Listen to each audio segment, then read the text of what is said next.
Dapat isalin sa Tagalog ang sinabi ni Jesus na, "Where your treasure is, there also will your heart be." Madalas ang pabiro kong sagot lalo na sa mga kabataan. Kung sinong mahal mo, doon nauubos ang pera mo. Kaya nga, mahal magmahal. Biro man ito, pero may katotohanan dito. Sa panahon naman kasi natin ngayon, magastos ang magpahayag ng pag-ibig. Mula sa pagpapadala ng mga regalo sa kasintahan, simple man o may kamahalan, hanggang sa magarbong kasalan at pagpapaaral sa mga anak sa mahusay na paaralan. Lahat ng ito'y pagpapahayag ng pagmamahal, subalit may katumbas na malaking halaga ng pera. Kaya nga hindi natin masisisi ang mga tao, lalo na ang mga magulang at tagapagtaguyod ng pamilya, na halos makuba sa katatrabaho para lang maibigay ang pangangailangan ng mag-anak. Pero talaga nga bang pera lang ang kailangan upang ang pag-ibig ay mapatunayan? Magandang araw, ako po si Father Franz Dizon at ito ang pagninilay ngayon sa Hollow App. Tara, dasal tayo. Sa ngalan ng Ama at ng Anak at ng Espiritu Santo. Halina o Espiritu Santo, buksan mo ang puso ko, liwanagan mo ang isip ko, paunlarin mo ang aking pagkatao, payabungin mo ang buhay ko. Lagi mo akong ilapit kay Hesukristo hanggang sumapit sa Diyos na Ama kong totoo. Amen. Ang mabuting balita ayon kay San Mateo. Noong panahong iyon, sinabi ni Jesus sa kanyang mga alagad, "Huwag kayong mag-impok ng kayamanan dito sa lupa.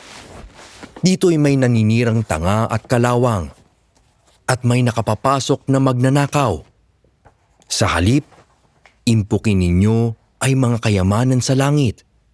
Dooy walang naninirang tanga at kalawang, at walang nakapapasok na magnanakaw. Sapagkat kung saan naroon ang inyong kayamanan, naroon din naman ang inyong puso. Ang mata ang pinakailaw ng katawan. Kaya't kung malinaw ang iyong mata, maliliwanagan ang buo mong katawan. Ngunit kung malabo ang iyong mata, madirimlan ang buo mong katawan.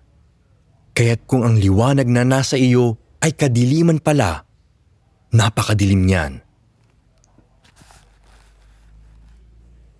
Sa itinurong panalangin ni Jesus na pinagnilayan natin sa Ebanghelyo kahapon, dinarasal natin na bigyan tayo ng kakanin sa bawat araw. Ibig sabihin, hindi natin dapat hangarin ang labis sa pangangailangan natin lalo na kung ito'y magdadala sa atin ng pagiging sakim o alipin ng alalahanin. Ang pamantayan ng anumang hiling ay kung ano ang makabubuti para sa atin at para sa kapwa. Hindi lang basta para magpakasasa. Hindi naman sinasabing masamang magsumikap na maghanap buhay upang paghandaan ang hinaharap o ang mga hindi inaasahang gastusing kalaunan.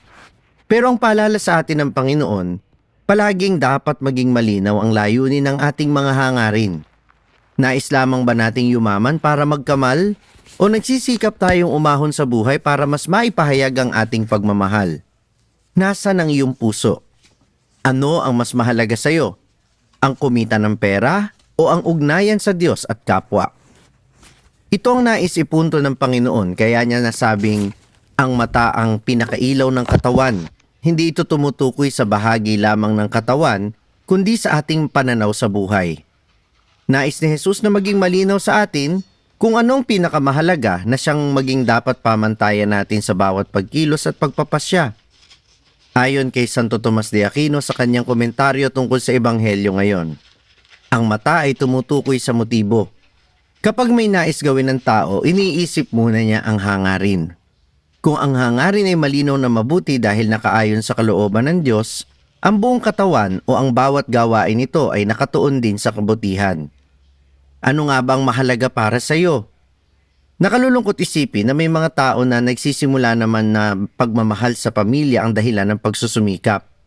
Pero kalaunan, kapag nalibang na at nasilaw na sa laki ng kinikita, nakakalimutan na ang pagmamahal sa pamilya at nagbibilang na lang ng pera. Nababago na ang hangarin. Ang halaga ay nawawala na sa pamilya dahil natutuon na sa pera. Ang pagpapahalaga sa mga mahal sa buhay, nagiging pagpapahalaga na sa mahal na pamumuhay. At itong sinasabi ni Jesus na kadiliman na maaaring lumamon sa ating buong katauhan. Ang kasakiman dahil sa pananaw na ang pera lamang ang maituturing na kayamanan. Bagaman nais ng Panginoon na ingatan natin ang ating ugnayan sa Diyos at kapwa bilang ating kayamanan, huwag din naman sana itong mauwi sa kalabisan. Ano ang ibig sabihin nito?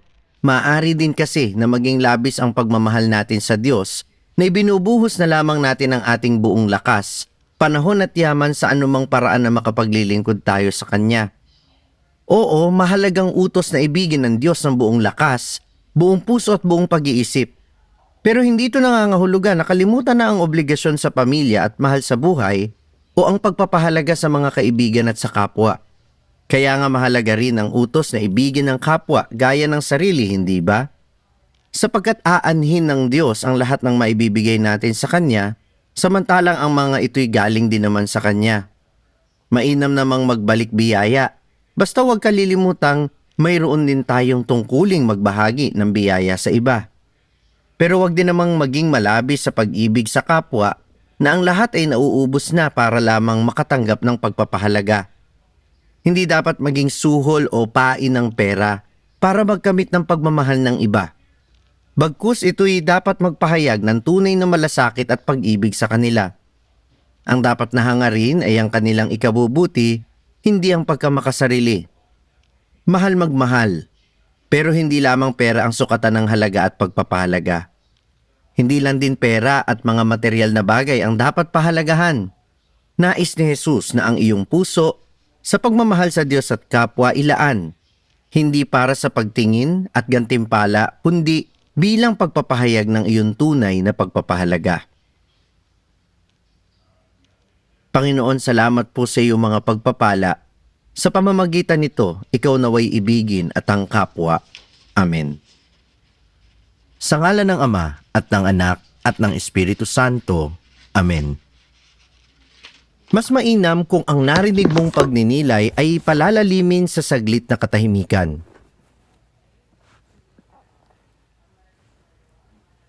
Maaari mong itap ang pause button kung gusto mo pa ng mas mahabang panahon sa pananalangin.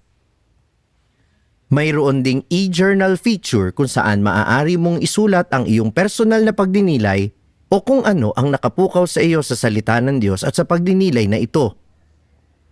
Mas mainam kung maibabahagi mo rin sa iba ang magandang karanasan mo sa app na ito. Itap lamang ang share icon. Maraming salamat, hanggang bukas muli at magandang araw sa iyo.